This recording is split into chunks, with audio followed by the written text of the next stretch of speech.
Di terakhir gitu. Sudah.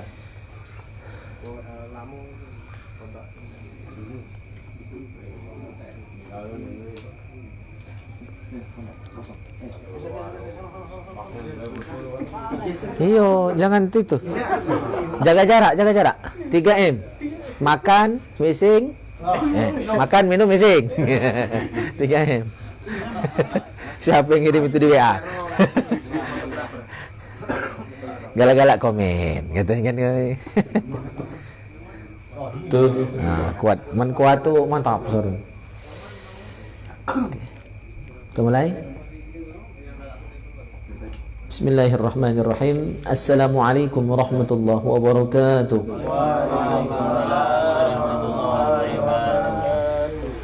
Alhamdulillahi rabbil alamin. Wassalatu wassalamu ala asyrafil anbiya wal mursalin wa ala alihi wa sahbihi ajmain, amma ba'du. Ikhwani fillah rahimakumullah. Alhamdulillah, dalam suasana yang sejuk, dingin, hujan rintik-rintik ini, alhamdulillah kita masih tetap bersemangat melanjutkan cawisan rutin kita setiap malam Sabtu ini. Semoga semua ini menjadi saksi bagi kita di akhirat nanti, saksi di pengadilan Allah Subhanahu wa taala tentang kesungguhan kita untuk terus memperbaiki diri, ya, berbenah, menutupi kekurangan-kekurangan diri kita, kelemahan-kelemahan diri kita, sehingga kita bisa layak dan pantas menjadi hamba Allah. Kita sedang berupaya melayakkan diri, memantaskan diri untuk menjadi umat Nabi Muhammad SAW yang pantas dan layak untuk dibanggakan oleh beliau nanti di hadapan para nabi dan rasul lainnya. Semoga niat baik kita ini, kesungguhan kita ini diridhoi oleh Allah Subhanahu wa taala sesuai dengan nama majelis kita, Majelis Mardhatillah. Salawat dan salam semoga senantiasa tercurahkan ke hadirat junjungan kita Nabi Muhammad sallallahu alaihi wasallam serta keluarga, sahabat dan pengikut beliau. Ikhwani fillah rahimakumullah, masih bahasan fikih kita. Terakhir kemarin bahasan kita tentang rukun salat, yaitu suratul Fatihah dan sunnah-sunnah setelahnya. Malam hari ini kita akan bahas rukun salat yang berikutnya, yaitu ruku'. Warruku' wa kulluhu ayyan haniya bighairin khinas qadra bulughi rahataihi rukbataihi. Jadi ruku' itu maknanya adalah kita menundukkan diri kita, ya, membungkukkan diri kita, badan kita, di mana bungkuknya tadi, membungkuknya itu kedua tangan kita mencapai lutut, megang lutut. Jadi ruku itu berarti kita membungkukkan badan dan kedua telapak tangan kita menggenggam atau memegang lutut. Jadi posisi kedua telapak tangan di lutut, rukbatai, bukan di pukang, bukan di betis. Karena saya pernah melihat ada orang ruku megang betis. Nah, itu tidak tepat. Atau di paha. Nah, cuma saya belum pernah melihat orang ruku itu juntai tangannya, ya, itu ya. Nah, itu olahraga yang ada itu kan. Tapi ruku itu megang lutut, megang kepala jengku, ya, megang kepala lutut. Tapi bukan bighairi inkhinas. Ruku itu bukan bighairi inkhinas. Inkhinas itu apa? Ada orang yang ruku caranya ini inkhinas dan ini salah. Mana inkhinas itu ayakhfadha ajizatahu wa yarfa'a ra'sahu wa yuqaddima sadrahu. Ya, dia menunduk, yakhfad itu merendahkan pantatnya, terus mengangkat kepalanya. Jadi ruku kepalanya dicongak itu. Ya. Terus wa yuqaddim sadrahu, dadanya maju. Nah, jadi apa berarti? Rukuknya itu kepalanya terangkat, dadanya maju. Jadi dada nunduk, dan seharusnya kas-sahifah ruku itu rata antara, mohon maaf, pantatnya, ya, dengan belakangnya dengan kepalanya itu rata. Jadi kepala, leher, punggung, belakang, ya, dan mohon maaf pantat itu sejajar, rata. Nah, itu yang paling tepat. Ya. Kalau sampai kepala yang tercongak modelnya itu, ya, bagaimana hukumnya? Fala yasihhur ruku'u mahu, maka ruku'nya tidak sah. Jadi ruku itu rata. Minimal kalaupun tidak rata jangan sampai kepalanya nyongak. Ya. Jangan sampai kepalanya nyongak. Nah, kadang-kadang ada yang terlalu menunduk. Ya, atau mungkin agak nyongak dikit. Nah, itu tidak apa-apa. Kalau nyongak nih kan terangkat betul, yarfa'u ra'sahu, kepala betul-betul terangkat. Itu pernah saya lihat ada orang sholat seperti itu, maka rukunya tidak sah. Ya, kalau nunduk sah, cuma kurang pas. Yang bagus rata. Ya, rata antara dari pantat, belakang, leher sampai kepala. Itu rata. Cuma ada orang-orang tertentu yang mungkin sudah faktor usia tidak bisa nak ratonian. Nah, itu sah. Atau sakit pinggang atau sakit-sakit yang memang tidak memungkinkan dia untuk bisa ruku dengan maksimal secara rata. Itu sah. Jadi yang jangan sampai dilakukan itu adalah ruku dengan cara inkhinas. Inkhinas itu apa? Kepalanya tegak. Ya. Memang dia menunduk tapi kepalanya diangkat nih. Jadi ngawas ke depan bukan ngawas ke bawah. Nah, seharusnya kalau rata kan berarti mata kita ke tempat sujud atau terawas di kaki kita. Kalau ke depan berarti ngawas di depan kita. Nah, itu tidak sah ruku yang seperti itu. Wa akmaluhu taswiyatu zahrihi wa unukihi, ya, wa nasaba rukbatayhi wa akhadahuma biyadayhi. Nah, yang paling sempurna ruku itu adalah rata antara punggung dengan leher dan kepala. Terus nasaba rukbatayhi, lututnya ya itu tegak. Ya, jadi kaki kita tegak, rata, berdiri lurus dan kita pegang kedua lutut kita. Nah, itu yang afdal, yang sempurna. Wa yusannu takbir ma'araf il-yadain indal huwi lirruku. Nah, ketika hendak ruku sunnah bertakbir. Dari berdiri ke ruku Allahu Akbar. Nah, mulai takbir itu dari bergerak. Jadi bukanlah ruku baru takbir. Atau sebaliknya, takbir dulu baru ruku misalnya. Nah, jadi harus bersamaan antara gerakan dan ucapan. Stopnya kalimat takbir, selesainya kalimat takbir ketika sudah sampai pada posisi ruku. Dari berdiri ya, Allahu Akbar. Barnya itu sudah rata punggung kita dengan leher dan kepala, tangan sudah memegang gitu. Jadi harus kompak antara ucapan dan gerakan. Ya, itu yang diajarkan, harus kompak. Mantak kompak, nah Oman tahu persis itu, tak indah iramanya. Ya, harus senada, seirama, tak masuk. Ya, ada yang nyanyi itu kan tak sesuai dengan irama. Susul-susulan, kejar-kejaran antara penabuh dengan penyanyi. Nah, itu kan tak indah. Salat pun harus ada iramanya. Bukan nyanyi maksudnya, harus iya sekata antara ucapan dan perbuatan. Gitu. Dan tentu isi hati. Wat tasbih fir ruku' lil imam wal ma'mum wal munfarid. Sunnah juga hukumnya membaca tasbih pada ruku'. Jadi ruku' itu wajib. Takbir nak ruku' sunnat. Ya. Terus tasbih pada ruku' sunat. Ya. Jadi ada yang wajibnya, ada yang sunnahnya. Nah, kesunahan membaca tasbih berlaku pada semua orang yang sholat. Lil imam bagi imam, wal ma'mum bagi ma'mum, wal munfarid dan orang yang sholat sendirian. Jadi siapapun yang sholat sunnah membaca tasbih. Wa yahsulu aslu sunnah bi tasbihatin wahidatin. Sudah mendapat pahala sunnah walaupun baca tasbih cuma sekali. Subhana rabbiyal azimi, atau sampai subhana rabbiyal azimi wa bihamdi, dua versi. Bisa cukup sampai subhana rabbiyal azim, boleh, atau sampai wa bihamdi juga boleh. Tidak usah ribut. Nak makai yang mana silakan. Ya. Nah, minimal sekali sudah dapat pahala sunnah. Kalau sekali pun tidak, makruh. Salat yang makruh berarti salatnya sah tapi tidak dapat pahala. Rugi. Lah capek-capek ya salat, ya kan? Ninggal ke mancing, ninggalkan ya kan, sholat tadi tidak dapat pahala hanya karena tidak sekalipun membaca tasbih. Ya, repot apa macam sekali tasbih itu. Ya, nah, jadi walaupun sekali dibaca sudah dapat pahala sunnah. Wa adnal kamal, yang mendekati kesempurnaan, bisalas, 3 kali. Jadi kalau sekali sudah dapat pahala sunnah. sempurna, mendekati kesempurnaan 3 kali baca tasbih. Ya. Terus wa akmalul kamal, yang paling sempurnanya ihda asyar, 11 kali. Jadi minimal sekali, mendekati kesempurnaan 3 kali, paling sempurna 11 kali.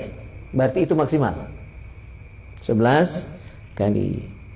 Wa innama tusannu ziyadah ala thalath lil munfarid. Nah, hanya saja untuk yang sholat sendirian diupayakan tasbihnya lebih dari 3. Jadi batas tadi kan sekali, minimal, maksimal 11. Nah, untuk kita sholat dewean, kalau baca jangan 3 kali, lebih dari 3, tapi buat ganjil. Ya, jadi misalnya 5, 7, 9, 11, maksimal 11. Kalau sholat dewean, paham ya? Berjamaah lain lagi ceritanya kayak. Untuk dewean jangan sekali, jangan 3 kali. Kalau baca lebih dari 3 berarti 5, 7, 9, 11 untuk sholat sendirian, dewean, munfarid. Jadi jangan pukul rata, ya. Berjamaah lain perkara nanti. Wa imamu qaumin mahsurin radina bitatwil ila ihda asyrata. Untuk imam dari jamaah yang terbatas, dari jamaah khusus, misalnya imam ya yang jamaahnya seluruh santri pondok pesantren, ya kan? Atau seluruhnya adalah para pemuda hijrah yang lagi semangat nian sembahyangnya, ya. Jadi seluruhnya orang-orang yang sedang semangat ibadah. Tidak kati orang tua, kati orang sakit, kati yang pening kepala, kati yang buntu di situ kan. Jadi seluruhnya yang memang siap diajak imam sholat panjang-panjang. Nah, itu namanya mahsurin, jamaah yang mahsur, jamaah khusus, jamaah terbatas, jamaah tertentu. Nah, untuk yang seperti itu imam boleh ngajak dia baca tasbih panjang-panjang sampai 11 kali. Berarti kan tidak bisa dipukul rata, tidak bisa di semua masjid. Contoh paling memungkinkan adalah di pesantren. Karena pesantren itu kan santri, penggodokan, ya. Banyak ketika Pak Sekolani waktu itu masih nyalon, ya, datang ke pondok oleh Ustaz Rihal, salat maghrib, rakaat pertama Yasin.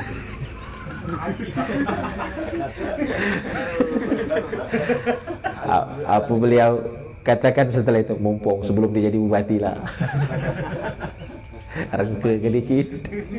Rakaat pertama Yasin. Ya. Nah, jadi itu jamaah khusus. Kalau di pondok kami dulu, di zaman kami belum ada listrik waktu itu. Ustaz Rihal juga jadi imam sholat tarawih. Ya. Masya Allah, nyamuk banyak, lampu udah kati, cuma pakai lampu petromak zaman kami sekolah tahun 90 sekian itu, ya. Gigit nyamuk ayat panjang, bukan main, nahan kayaknya. Cuma itulah latihan waktu masih jadi santri dulu, ya, latihan. Jadi itu namanya jamaah yang mahsurin, jamaah yang terbatas, jamaah khusus, boleh diajak panjang-panjang, lama-lama pergi. Cuma kalau di masyarakat umum, jamaah masjid pada umumnya tidak akan bisa dilakukan itu, ya. Jadi imam-imam juga harus pengertian. Makanya saya di Al-Amir kan berbeda dengan di masjid lain. Di masjid Al-Amir apalagi zuhur asar itu kan orang kantoran. Maka wirid saya paling ya latif. Kadang hanya tasbih, kadang hanya baca Fatihah, sudah itu doa pun singkat. Ya, dan itu yang pesan guru. Disesuaikan. Di tempat lain lah, lain lagi. Ya, gitu. Nah, boleh maksimal sampai 11. Wala yazidu ahadun ala dzalik. Nah, tidak boleh lebih dari situ.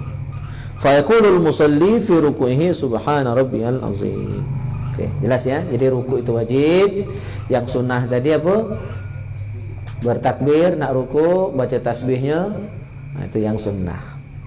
Baik, sebelum kita lanjut ada yang nak ditanyakan tentang ruku? Tapi agak luar tema kan? Boleh. Kan Ustaz pernah bilang kan, kalau niat itu minimal mesti ta'aruf ta'yin. Ya. Kalau dalam wudhu sama mandi wajib kan ada minimal tidak, Ustaz? ukuran minimal dalamnya. Iya. Ya. Ada juga ketentuan niatnya, cuma tidak disebut qasdu ta'arud ta'yin ya. Nah, itu istilah khusus dalam niat salat. Yang pakai istilah qasdu ta'arud ta'yin. Dalam wudu itu harus ada niat wudunya. Ya, aku niat berwudu. Nah, ada kata-kata wudu itu sudah sah. Ya, atau ada niat menghilangkan atau mengangkat hadas kecil. Ya, raf'al hadasil asghar. Itu sudah sah. Atau niat wudu saja. Kalau niat wudu kan itu secara umum, ya. Karena pengertian wudu itu berarti menghilangkan hadas kecil, ya. Kalau mandi itu berarti mengangkat atau menghilangkan hadas besar. Nah, untuk mandi wajib minimal ada niat mengangkat hadas besar. Nawaitul ghusla li raf'il hadasil akbar. Nah, ada niat itu sudah sah. Yang lain-lain itu tambahan, ya. Jadi semua ada ketentuan niat itu. Semuanya ada ketentuan. Dan juga niat-niat yang lain. Jelas? Ya. Jadi bukan cuma sholat, seluruhnya ada.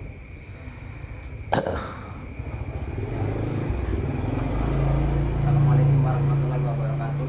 Waalaikumsalam warahmatullahi wabarakatuh. Dalam ruku kita kan harus lurus, tapi pandangan kita biar khusyuk bagusnya lurus ke bawah atau nengok apa salah satu jempol kita, karena aku pernah dengar dulu biar pandangannya khusus, biar pandangannya fokus, katanya suruh lihat jempol kanan kita kalau lagi sedang ruku. Apakah itu benar apa salah, atau bagusnya pandangannya yang bagaimana? Iya. Posisi mata. Ya, posisi mata. Jadi sudah kita bahas di Masjid Nurul Ikhwan Talang Kacang, itu di kitab Bidayatul Maniyah. Di antara sunnah-sunnah dalam sholat itu ketika kita ruku, pandangan mata itu ada dua pilihan, ya. Tapi rekomendasi di kitab itu adalah memandang ke kaki, telapak kaki. Ya, jempol kan bagian dari telapak kaki. Ya gitu. Jadi tidak disebut jempol, yang penting mandang telapak kaki. Hikmahnya biar lebih khusyuk, lebih fokus. Atau tetap ya memandang ke tempat sujud. Ya. Tapi kan itu bisa dilakukan dua-duanya misalnya. Ketika kita memandang tempat sujud atau memandang kaki, ya telapak kaki, otomatis sebenarnya tempat sujud juga bisa terlihat. Ya, jadi fokus matanya ke situ. Jadi kalau ngawas ke depan jelas salah. Nyongak, itu tadi yang dilarang tadi ya. Nah, jadi memandang ke bawah. Jangan sambil ngintai kawan sebelah, ngintai keraihan misalnya, tidak boleh. Ya, jadi fokus mata bisa dua, ke tempat sujud atau ke telapak kaki. Nah, jempol tentu bagian dari telapak kaki. Ya, tidak bisa kan jempol kamu tidak ada lain tidak kan? Iya, iya, benar itu benar. Ya. Ini pertanyaannya di luar pembahasan Ya. masih tentang masbuk tadi. Ini pernah sholat jadi masbuk dapat cuma 1 rakaat. Nah, Oh. pada saat di 1 rakaat itu kita melakukan tahiyat akhir. Sudah melakukan tahiyat akhir, lanjut melakukan gerakan yang sholat yang ditinggal itu. Nah, ini jadi kebingungan ini kita.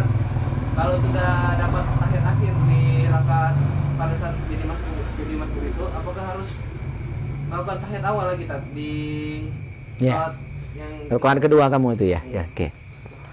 Masbuk di rakaat yang terakhir, berarti cuma dapat 1 rakaat.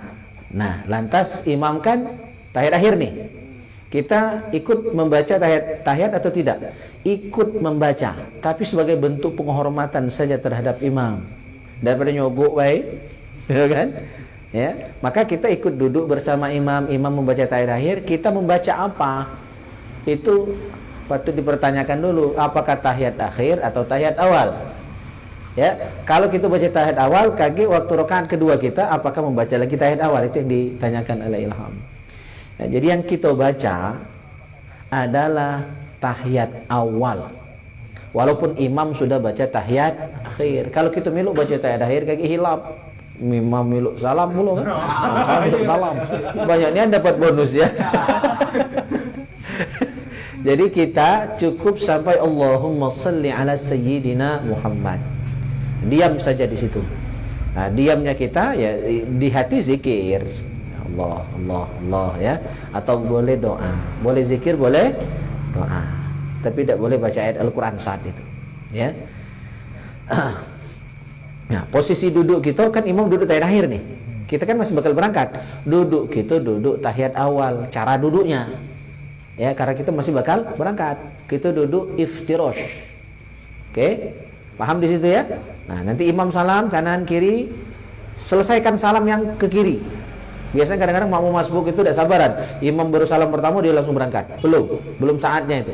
Imam salam yang kedua baru makmum masbuk berangkat. Allahu Akbar. Lanjutkan sholatnya, baca Fatihah, surah juga dibaca. Kadang-kadang saya perhatikan orang yang masbuk tidak baca surah lagi, hanya Fatihah, enggak. Ya, tetap dia membaca surah.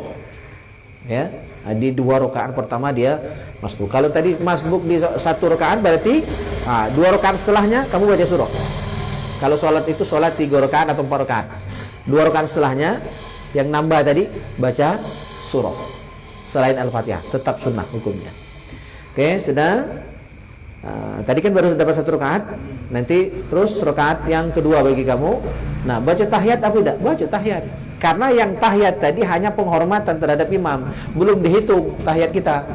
Itu belum dihitung. Ya. Karena itu baru dihitung 1 rakaat. Walaupun sudah baca tahiyat, tapi tahiyat kamu tadi hanya penghormatan terhadap imam, belum jadi hitungan tahiyat kita. Ya. Nah, jadi nanti di rakaat kedua baru baca tahiyat awal. Ya, gitu. Nah, jadi masalah kalau sholat maghrib nih, ya kan? Sholat maghrib itu berarti 3 rakaat kita yang masbuk tadi baca tahiyat gala-gala. Rakaat pertama kita yang masbuk baca tahiyat, ngiring ke imam. Rakaat kedua kita baca tahiyat awal bagi kita sendiri. Rakaat ketiga nanti tahiyat akhir. Jadi 3 rakaat maghrib yang masbuk 1 rakaat tadi tahiyat baik-baik. Jelas? Gitu. Jadi ngitung rakaatnya dari kita ikut dengan imam. Kalau cuma dapat 1 berarti itu rakaat pertama kita. Berarti waktu nambah nanti rakaat kedua tahiyat awalnya dihitung dari situ. Jelas? Nah. Atau kalau salat 4 rakaat nih, salat 4 rakaat. Kita masbuk di rakaat yang ketiga dan keempat. Berarti dapat 2 kan? Nah, itu enak itu. Kita imam rakaat terakhir berarti kan, imam baca tahiyat akhir, kita cukup baca tahiyat awal dan sah sebagai tahiyat awal kita. Karena memang kita sudah dapat 2 rakaat. Paham ya? Saya ulang, kalau kita masbuk sholat 4 rakaat, berarti zuhur asar sama isya. Kebetulan kita masbuk di rakaat yang ketiga dan keempat, berarti kita dapat 2 rakaat. Maka rakaat kedua kita, di mana imam baca tahiyat akhir, kita baca tahiyat awal. Sudah sah tahiyat awal kita. Tinggal nambah 2 rakaat lagi. Jelas? Ya.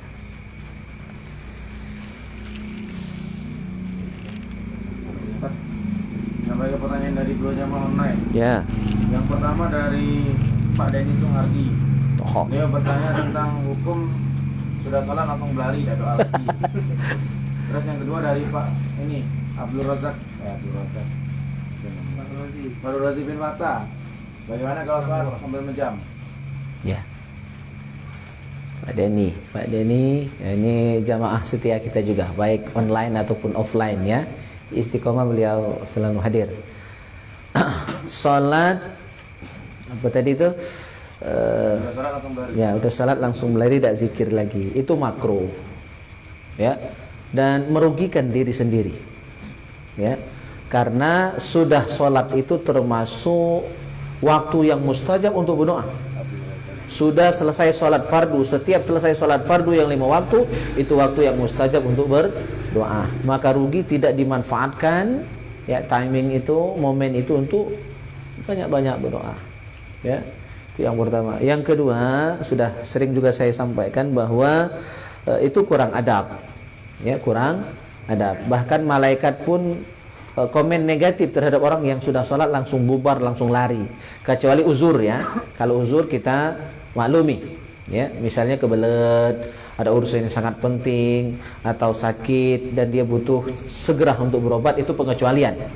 Yang kita maksud adalah sengaja keluar padahal kati urusan.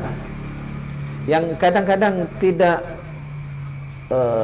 sangat tidak bagus itu adalah dia tidak mau ikut wirid, tetapi ketika dia keluar tadi, gawe dia bercakap di luar itu, main HP, kakak kikik, mengikut wirid tidak mau. Itu kan sungguh kurang adab seperti itu. Maka kata malaikat, ya, dikutip oleh Syekh Nawawi Al-Banten dalam kitab Syarah Tanqihul Qaul, malaikat komen, ya, apa kata malaikat? Istaghnaita anillah fala lillahi hajatun alaik. Ya, untuk orang yang sudah sholat tidak wirid dan tidak berdoa lagi, kata malaikat, berarti kamu sudah tidak membutuhkan Allah. Ya, karena hakikat kita ini berhajat dengan Allah. Bukti bahwa kita berhajat, membutuhkan Allah, kita ini lemah, kita ini dhaif, kita ini kurang, dibuktikan dengan apa? Khusyuk dan tawaduknya kita waktu zikir, waktu berdoa, waktu berharap nian, ya, munajat kita dengan Allah SWT. Itulah bentuk penghambaan yang hakiki itu waktu berdoa. Ya. Kalau orang tak galak lagi berdoa, berarti lah cukup kali. Nah, di situlah letak kesombongan seorang hamba. Jadi ketika orang tak galak berdoa, sombong. Malaikat luak. Tuhan benci orang yang tidak mau berdoa. Ya. Maka kata malaikat, berarti engkau sudah tidak butuh Allah. Kalau memang engkau tidak butuh Allah, maka Allah lebih tidak lagi membutuhkan dirimu. Larilah. Jadi diusir malaikat. Komen negatif oleh malaikat. Ngeri gitu. Bahkan kata Syekh Abdul Qadir Al-Jilani, apa kata beliau? La yanbaghi lil imam wal ma'mum ay yakhruja minal masjid min ghairi du'ain. Tidak layak bagi imam, bagi makmum. Tidak layak itu kan berarti tidak pantas, tidak cocok, kurang ajar. Kalau saya ngartikan cuma itu, kasarnya begitu. Kurang ajar, imam makmum sudah sholat langsung keluar, tidak berdoa lagi, tidak berwirid lagi, itu kurang ajar, menunjukkan kesombongan. Maka orang yang tidak galak berdoa, tidak mau berdoa, itu sombong. Ya, Allah makin senang ketika kita makin banyak berminta, makin banyak berdoa, makin senang. Beda dengan makhluk. Kalau makhluk makin banyak berdoa, makin banyak berasad, luat. Ya, nah, beda. Ya, jangan samakan Allah dengan makhluk. Kalau Allah makin banyak kita minta, makin senang. Jadi kurang adab.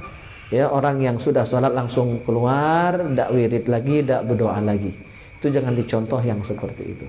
Masalah dia nak wirid dewe-dewe, doa dewe-dewe, silakan, tidak usah milu imam kan, tapi di wirid dewe-dewe itu diperkenankan karena memang ada dua teknis, ya, itu teknis masalahnya sudah. Zikir sama-sama dengan suara yang jahar, suara yang keras, silakan. Ya, saya tempoh hari sempat sampaikan ada 25 hadisnya, ya, yang menerangkan tentang kebolehan zikir dengan berjamaah dan suara keras. Nanti insya Allah akan kita bahas suatu saat kelak. Ya. Ada yang zikirnya dewek-dewek, wiridnya dewek-dewek dengan suara yang sir, silakan.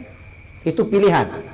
Ya. Jadi tidak ada yang salah dengan itu. Zikir keras-keras dengan suara yang jahar silakan, mau dewek-dewek sendiri-sendiri dengan suara yang sir juga silakan. Itu pilihan, kedua-duanya dibenarkan. Tidak usah saling celah. Tidak usah saling kata. Yang jelas-jelas salah itu adalah tidak berwirid, tidak berzikir. Jadi tidak ada sunnahnya, sudah sholat langsung berlari, itu tidak ada sunnahnya. Yang sunnah itu sudah sholat wirid berjamaah atau sendiri, itu dipersilakan. Walaupun sebentar, Ustaz. Iya. Kalau sebentar tuh mungkin ada gawe tadi ya. Pokoknya jangan sampai tidak ada sama sekali. Kalau lagi sibuk, minimal ya baca tasbih 1000 kali kan. Berarti kalau tak sibuknya lebih lagi. Minimal adu walaupun pendek. Ya, jangan tidak sama sekali. Minimal lah, paling pendek lah saya anggap ya. Istighfar 3 kali jadilah itu lebih wirid dah. Ya. Yang sedang baca tasbih, ya kan? 33 kali itu. Ini malah sudah tuh doa. Doa kalau misalnya memang mepet nian, minimal lah doa sapu jagat jadilah. Bismillah, hamdalah, sholawat, doa sapu jagat. Alhamdulillah, selesai. Minimal itu udah paling pendek. Iya, jangan tidak sama sekali. Kalau tidak sama sekali, itu kurang adab. Ya, dianggap sombong. Ya. Terus yang pertanyaan dari Pak Razak tadi, ya Abdul ya, Fatah tentang ya, ya Razak, ya, Bahrul Razi. Iya. Apa tadi beliau tanyakan tadi lupa aja. Salat tapi mejam. Iya, salat mejam. Pada dasarnya salat mejam itu kata ulama makruh karena mata kita sunnah melihat ke tempat sujud. Ya, sunnahnya melihat ke tempat sujud. Hatta ketika kita lagi sujud, ya, sunnahnya mata dibuka, bukan menjem. Sunnahnya dibuka. Dan ternyata secara medis sudah diteliti. Jadi itu bagus, ya, mata kita melek ketika sujud itu jangan dipejamkan, walaupun itu sangat dekat kan dengan tempat sujud itu, agak susah mungkin. Itu justru lebih bagus, itu untuk kesehatan mata kita. Jadi sujud dalam posisi mata terbuka. Nah, itu bagus untuk kesehatan mata ternyata. Itu. Cuma kata Imam Al-Ghazali, jadi ini sifatnya kasuistis ya, untuk orang-orang tertentu. Ada orang-orang tertentu yang dia tidak bisa khusyuk kalau tidak memejamkan mata. Nah, jadi tidak bisa dipukul rata. Secara umum tadi yang saya bilang di awal, sunnah melihat ke tempat sujud, berarti tidak memejam. Ya, kalau memejam berarti makruh. Ini secara umum. Tapi untuk orang-orang tertentu ada yang dia tidak bisa khusyuk kalau tidak memejamkan mata. Ya, misalnya Oman, kalau muka tuh terbayang tuh labiduan tadi kan. Jadi dia lebih khusyuk kalau mejam. Jadi untuk orang yang seperti ini maka dipersilakan, tidak makruh bagi dia mejam ke mata. Karena yang penting itu bukan mejam atau meleknya, kehusuan. Itu yang diincar, itu yang menjadi tujuan. Ya. Nah, ketika dia jadi lebih khusyuk dengan memejamkan mata, silakan untuk orang itu. Misalnya sejadahnya warna-warni, dia terganggu.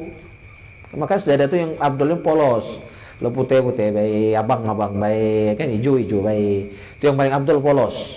Nah, dia ini terganggu warna-warni. Ini kan? Apalagi sholat itu sudah pengajian. Makan tadi belum sempat, jadi kue-kue itu kan ditaruh di depan kan. Ini antara tekilam wa kepunan ya kan.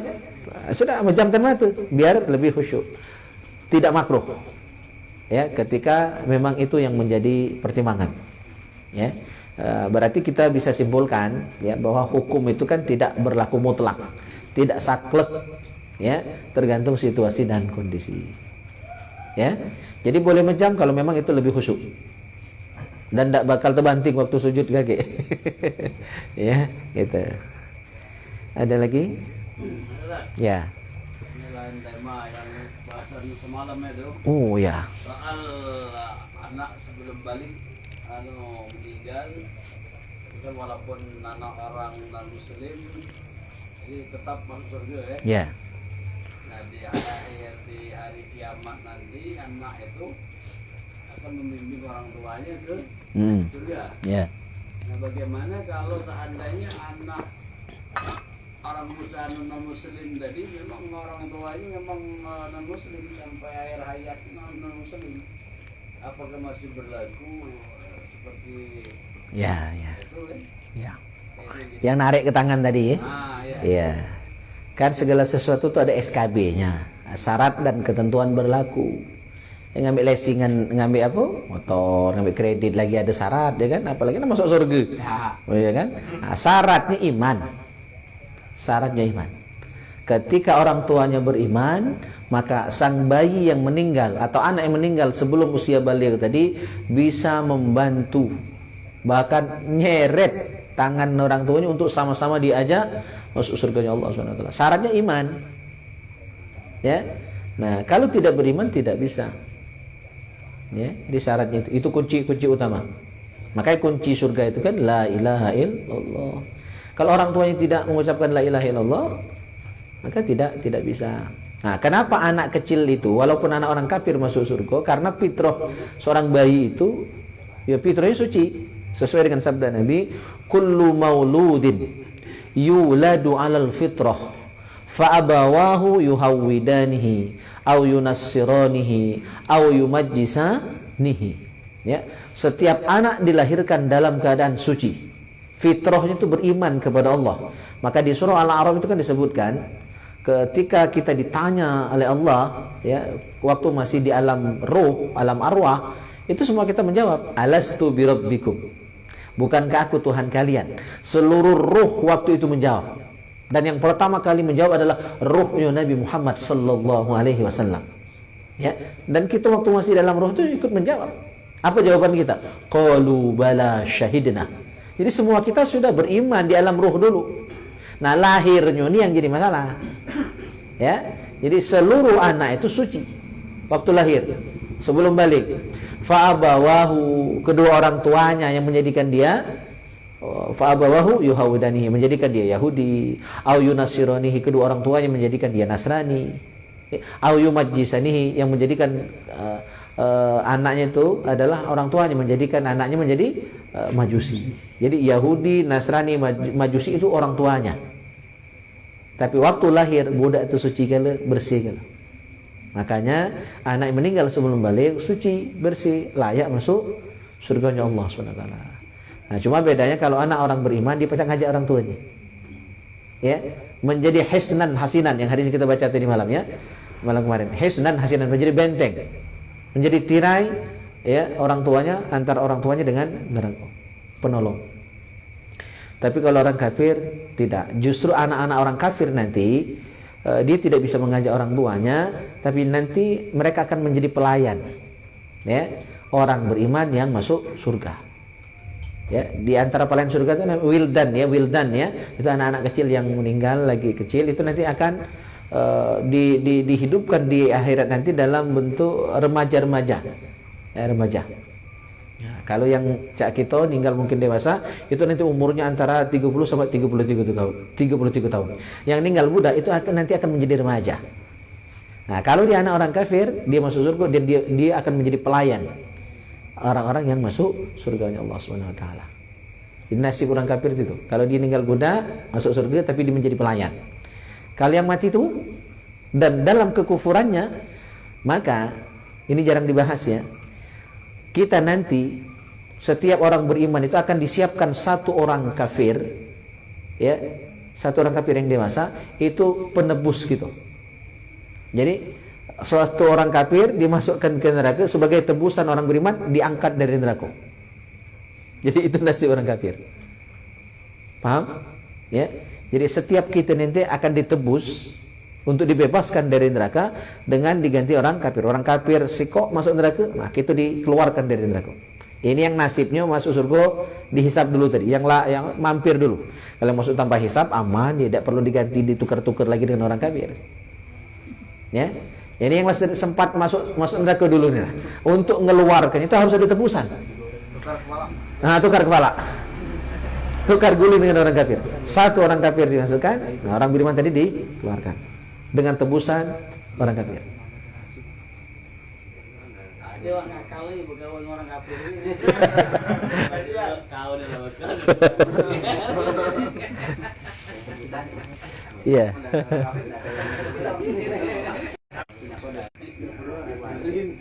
Dia tahu,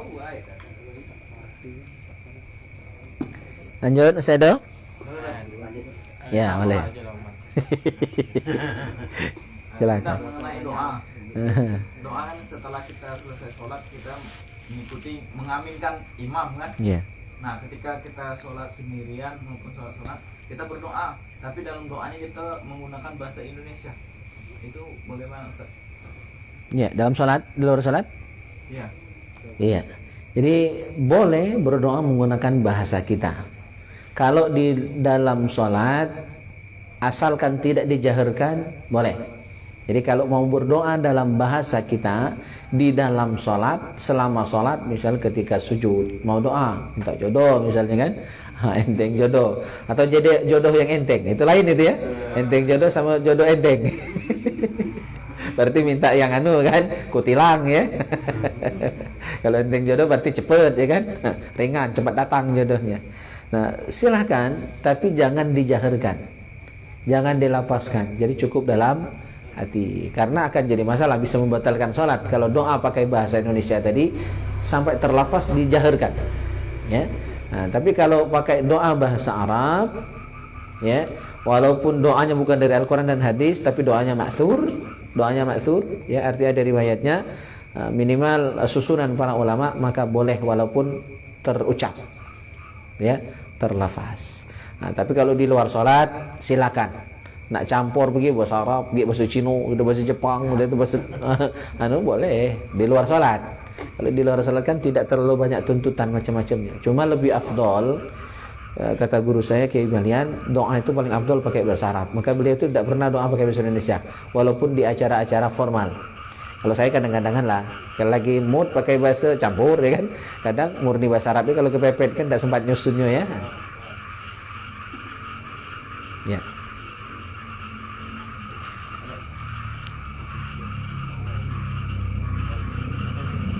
Oh, Rayhan.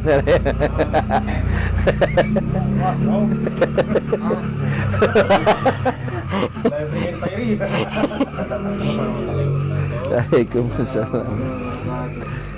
Waktu yang pada Jepang tadi kan ya, di masjid di Trio tadi ya. tadi aku perhatikan jemaah itu tak kan, kalau membaca niat usoli itu kan, usoli fardu, man itu mungkin biasa pak tak kan, dia ngeras sama itu nah, mana lah tak, Ya, ya. Menjaharkan bacaan usolli. Ya, pada dasarnya usolli itu dia bukan tujuan. Yang tadi saya terangkan di Mushalla Al-Mu'min ya, dia hanya wasilah supaya nanti ketika memasang niat waktu takbiratul ihram bisa lebih pas. Karena sudah disebut dan di awal gitu. Jadi dia bukan tujuan. Maka cukup dibaca sir bacaan usolli. Kecuali niat kita ngajari sal imam ya. Saya kadang-kadang jahar, kadang-kadang sir. Ya, apalagi sholat-sholat yang jarang dilakukan. Misalnya sholat jenazah, saya jaharkan niat sekalian ngajari makmum. Sholat hari raya, saya jaharkan usolli sunnata Idul Fitri ya, rakaataini imaman lillahi ta'ala Allahu akbar. Saya jaharkan sekalian ngajari. Ya. Tapi kalau sholat yang sudah biasa ya, sholat sehari-hari waktu, lebih sering saya cukup sirkan saja. Kalaupun terdengar itu antara terdengar ini tidak, kadang-kadang terdengar, kadang tidak terdengar secara lengkap, tidak dijaharkan secara lengkap. Ya, jadi tidak jadi masalah juga rehannya, tidak ada berdosa, tidak. Ya, nah gitu. Cuma seharusnya lebih disirkan. Dan yang biasa pakai usolli, seharusnya tidak usah nunggu imam selesai takbir baru kita baca usolli, nanti telat. Karena ada fadilah mengejar takbiratul ulanya imam. Jadi kalau baca usolli boleh dari sebelum imam takbir lah sudah baca usolli. Ya, nanti begitu imam selesai takbir Allahu akbar, kita sudah bisa langsung takbir. Nah, kebiasaan di kita ini biasanya baca usolli kapan? Lah imam takbir, baru sibuk usolli. Akhirnya ketinggalan takbiratul ula. Ya, gitu. Jadi baca usolli boleh berangan, bahkan boleh nulu dari imam untuk baca usollinya, tapi jangan nulu takbir. Kalau duluan takbir dari imam tidak sah. Ya, gitu. Allah. Ada lagi?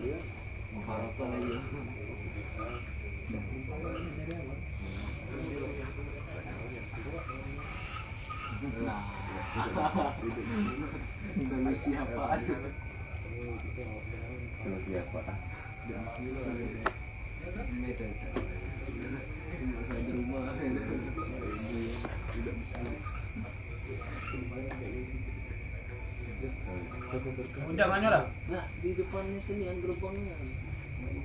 Samping gerbangnya, apotek itu. Itu bukan di apotek, yang samping kiri kalau misalnya kita nggak dari sini lah, samping kirinya. Tapi kalau misalnya kita juga dari arah di luar.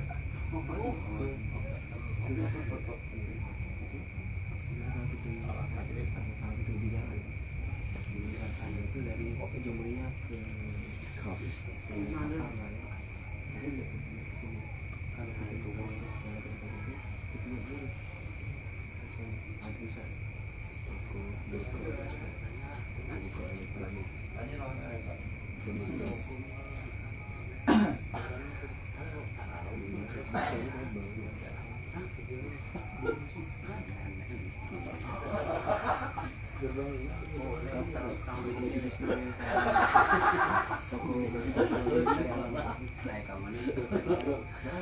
Masih ada?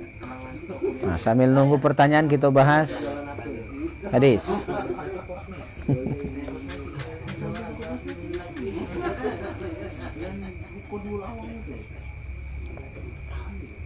Baca belah, tidak usah banyak ulasan. Kita lanjut kitab yang kedua, kitab Syarah Tanqihul Qaul, sambungan bahasan minggu lalu tentang fadilah. Ingat? Bismillahirrahmanirrahim. Wa qala sallallahu alaihi wasallam, "Idza kataba ahadukum Bismillahirrahmanirrahim falyamuddar rahman innallaha subhanahu wa ta'ala." Ulang kacanya. Ya. Rasulullah bersabda, apabila kalian menulis kalimat Bismillahirrahmanirrahim, maka falyamuddar rahman, panjangkan tulisan ar-rahman. Jadi panjangkan, baguskan, baikkan tulisannya. Jadi indah-indah tulisan Bismillahirrahmanirrahim. Innallaha subhanahu wa ta'ala zayyana as-sama' bil kawakib. Allah telah menghiasi langit dengan bintang. Jadi indah langit itu kan. Kayaknya ada ungkapan itu, muka yang tanpa jerawat itu bagaikan langit yang tak berbintang. Jadi tak indah, ya kan? Jadi beruntunglah yang punya jerawat itu. Ya. Kebanyakan bintang ya. Jadi langit itu hiasannya bintang. Wa zayyanal malaikata bi Jibril, dan Allah menghiasi para malaikat dengan Jibril. Artinya dari sekian banyak malaikat, Jibril lah, ya, malaikat Jibril alaihissalam ini malaikat yang paling mulia, yang paling agung, ya, yang paling spesial, ya. Wa zayyanal jannata bil hur wal kusur, dan Allah menghiasi surga dengan bidadari dan istana-istana. Ya, jadi itu bidadari ya. Wa zayyanal anbiya bi Muhammadin sallallahu alaihi wasallam, dan Allah menghiasi para nabi dengan Nabi Muhammad sallallahu alaihi wasallam. Dari 124.000 orang nabi, 313 rasul, 25 yang wajib diketahui, Nabi Muhammad nabi yang paling agung, yang paling mulia. Maka beliau adalah sayyidul anbiya wal mursalin, pimpinan ya para nabi dan rasul. Wa zayyanal ayyama biyaumil jumu'ah, dan Allah menghiasi hari-hari, 7 hari dalam seminggu. Nah, hari termulia, hari terbaik adalah hari Jumat. Maka Jumat itu sayyidul ayyam. Ya, sayyidul ayyam, pimpinan hari, ya. Wa zayyanal layali bilailatul qadar, dan Allah menghiasi malam-malam. Nah, dari 7 malam seminggu itu setahun, ya, berapa malam dalam setahun itu? Malam termulia dalam setahun itu adalah malam Lailatul Qadar. Wa zayyana asy-syuhur bi syahri Ramadan, dan Allah menghiasi bulan-bulan. Ada 12 bulan dalam setahun, bulan termulia adalah bulan Ramadan. Maka mulai malam hari ini kita berdoa minta sampaikan di bulan Ramadan. Berdoanya, Allahumma barik lana fi Rajab wa Sya'ban wa ballighna Ramadan. Nah, besok bulan, malam ini sudah masuk tanggal 1 Rajab, nak puasa silakan. Nah, puasa Rajab ini sunnah, sepakat para ulama. Yang diributkan itu bukan tentang puasanya, ya, dasar puasanya jelas. Yang ada bilang dhaif dan maudhu itu adalah hadis tentang keutamaannya, harus dibedakan. Tentang puasanya sepakat ulama 3 mazhab sunnah. Nah, kecuali mazhab Hambali yang menyebutkan tidak sunnah alias makruh kalau full puasanya sebulan penuh. Kalau misalnya sebulan kurang sehari, hilang makruhnya. Jadi berarti bisa dibilang 4 mazhab sepakat sunnahnya puasa Rajab. Ya, nah itu. Jadi puasa Rajab itu dilaksanakan dalam rangka persiapan Ramadan. Jadi dari 12 bulan Ramadan, bulan termulia. Wa zayyanal masajid bil Ka'bah, dan Allah menghiasi masjid-masjid yang ada di bumi ini dengan Ka'bah, ya, Masjidil Haram. Maka dari seluruh masjid yang ada termulia adalah Masjidil Haram. Salat di sana 1 rakaatnya setara dengan 100.000 rakaat.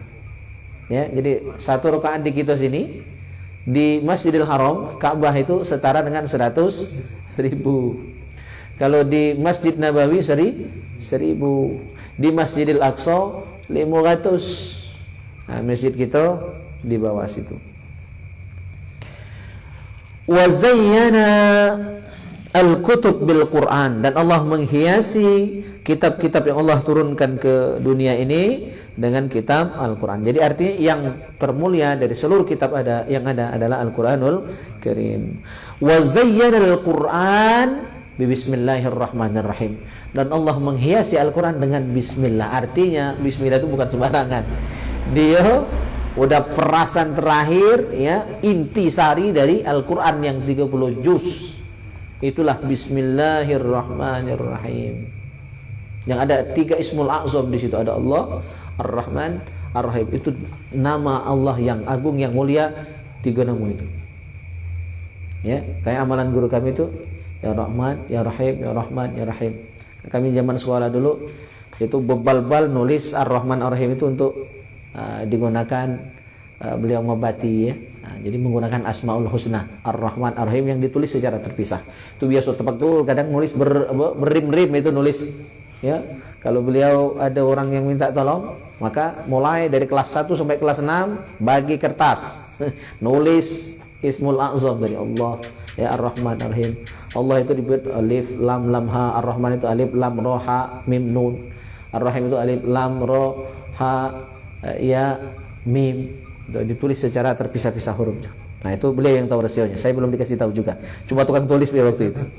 Belum diberi tahu rasionya. Jadi intinya bismillahirrahmanirrahim itu luar biasa. Maka kalau menemukan tulisan bismillah terkapar, selamatkan. Ya, orang yang menemukan tulisan basmalah yang berserakan dan dia selamatkan, itu bakal jadi wali Allah.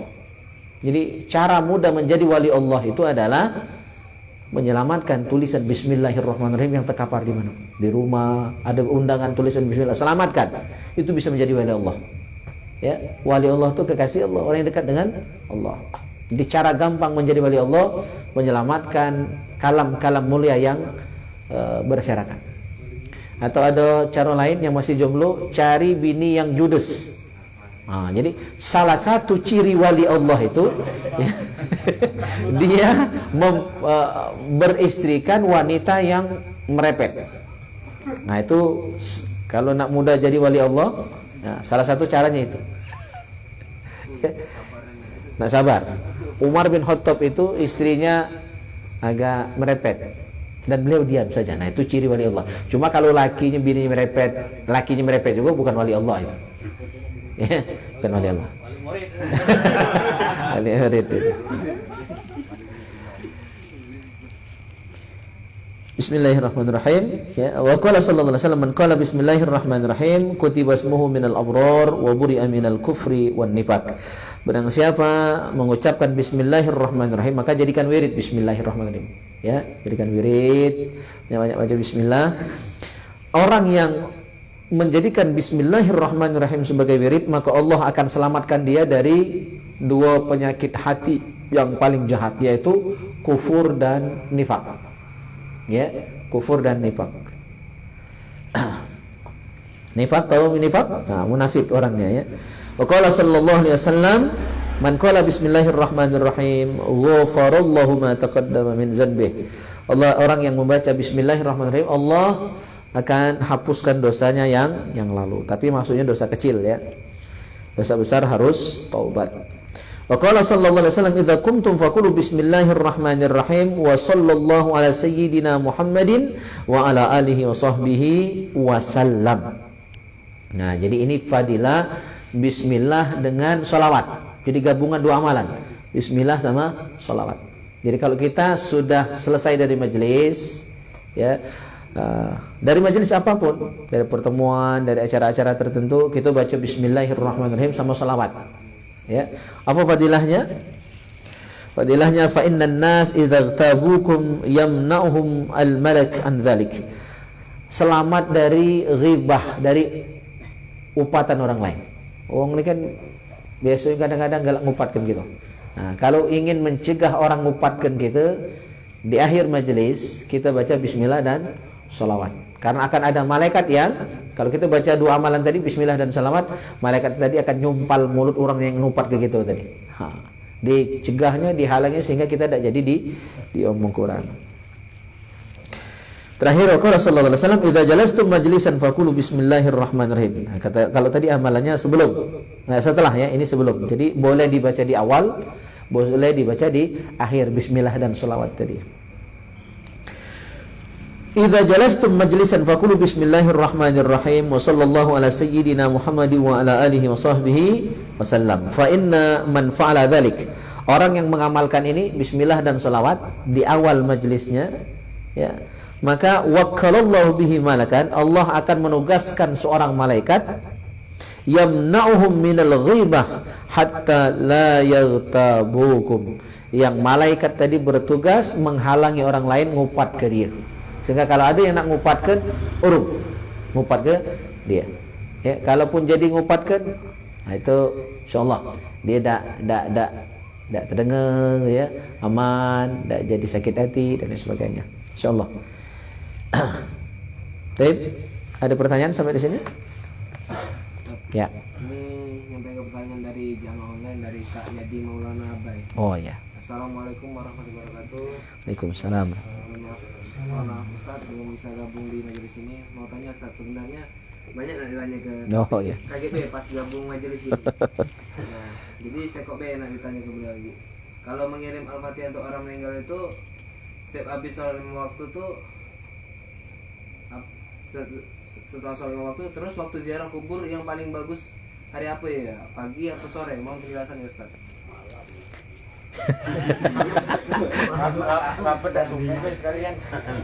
Iya. Jadi ziarah kubur bebas. Rasulullah itu biasa ziarah kubur dan malam. Jadi benar itu Bang Bani. Kalau cara ziarah kuburnya Rasulullah itu malam. Cuma kita kan biasanya takut.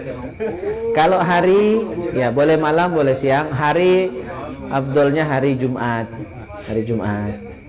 Ya. Nah, maka ada teman saya di Palembang itu, adik ipar Ustaz Taufik Hasnuri, setiap hari Jumat pasti beliau ziarah.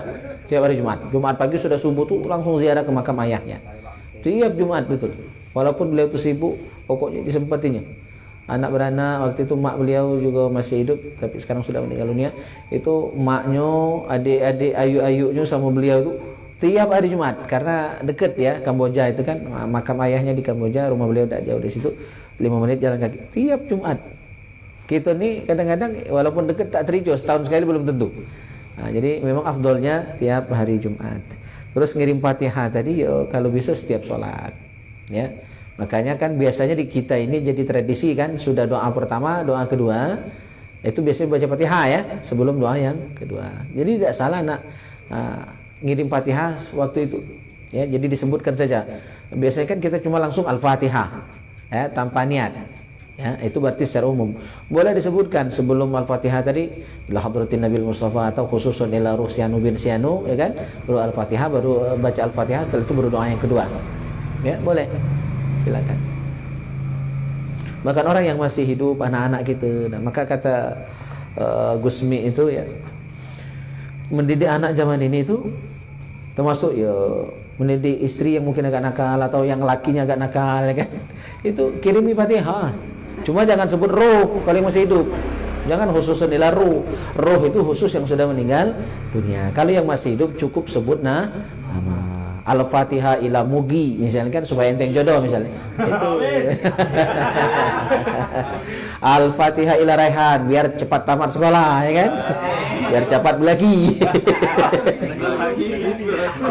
Jadi boleh, tapi tidak disebut roh kalau yang masih hidup. Boleh. Jadi kalau anak kita misalnya, nak ini di anak ya, doakan anak biar sesuai cita-cita kita, pengen dia jadi anak soleh, rajin ibadah, ngapal Quran misalnya, sebutkan, kirimi Fatihah. Al-Fatihah ila anakku Sianu bin Sianu kan, sebut Al-Fatihah, sebut siko-siko. Sudah semayang. Jadi kalau punya anak tuh bagus seperti itu. Ya, dewe-dewe siko-siko kirim Fatihah, sudah tuh doa. Jadi boleh, baik yang sudah meninggal dunia ataupun yang masih hidup. Cuma kalau masih hidup jangan sebut roh. Kalau Gitu. kita sebut jasad kan? Ya. Bolehlah jasad. Ya, boleh. Boleh. Tapi kalau saya tidak perlu sebut jasad itu. Ya, karena nama itu sudah nama itu justru ruh dan jasad sekaligus ya kan, tanpa menyebut jasad. Ya. Misalnya kadang-kadang kan kita mendoakan yang sakit, masih hidup kan, sakit kan, cukup kita sebut nama. Si Anu bin si Anu yang sedang sakit, semoga disembuhkan oleh Allah Subhanahu wa taala. Al-Fatihah. Cukup itu. Ya. Kalau saya pribadi, yang lain silakan. Tapi saya kurang seret kalau nyebut jasad itu. Ya. Iya, agak-agak gimana gitu kan. Seolah-olah jasad tambah ruh ya kan. Kalau disebut nama kan otomatis. Kalau dia masih hidup berarti ya lahir batin. Artinya gitu kita doakan. Jasad dan ruhnya sekaligus. Jadi cukup disebut nama. Kan ketika kita sebut Pak Imam Al-Ghazali, tentu kan maksudnya adalah jasad dan ruh beliau. Kan begitu. Nah, kalau disebut jasad, ruhnya juga didoakan. Padahal dia bisa hidup kan ada ruh. Gitu kan? Kalau hanya disebut ruh berarti sudah terpisah dari jasad. Kalau hanya disebut jasad saja, itu kan jasad orang mati yang belum dikuburkan, itu kan disebut jasad, mayit. Maka saya lebih cenderung kalau yang masih hidup cukup disebut nama. Ya, itu udah otomatis orangnya secara utuh kita doakan. Gitu.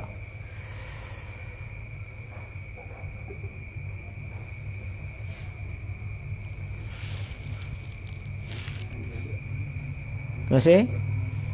Nambah harganya, tanya lagi. Kompor yang dingin-dingin nih.